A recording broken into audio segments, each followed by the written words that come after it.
ماينكرافت، ولكن راح نبني أكبر سرير بالعالم. ويلا نبدأ. أوكي، أول شي طبعا راح نحاوط هذولا مثل هيك.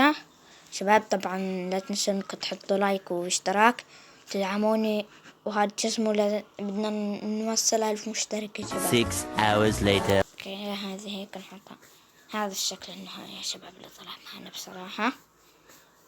يعني أنا ما أعرف إذا راح يعجبكم ولا لا. أوكي، الحين راح أفرجيكم الشكل النهائي للسرير.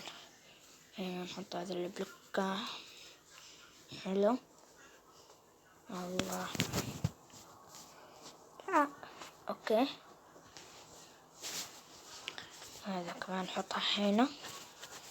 حلو حلو شباب.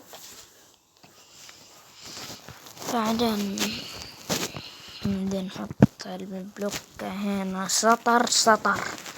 يلا هذه هنا وهذه هنا. يلا السطر اللي بعده، السطر اللي بعده. يلا هذه هنا. اوكي طبعا شباب، نعمل تحدي. انتوا تكتبوا لي يعني في هذا الفيديو تعليقات انه يعني مثلا اعمل تحديات وانا اسويها لكم. ابدأ عالم سرفايفل. اوكي، اي تحدي انتوا تطلبوا مني هذا اسمه هجيب التحدي. اوكي شباب، هذا اسمه. يلا خلينا نكمل البناء.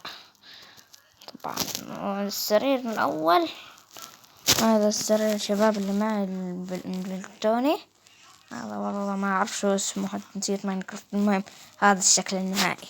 طبعا هرسم لكم يعني. شوف انا ما برسم القلب ما بعرف ارسم القلب، اعذروني يا شباب. بس ارسم قلب صحيح. اسف يا شباب، هرسمها السعدل جد.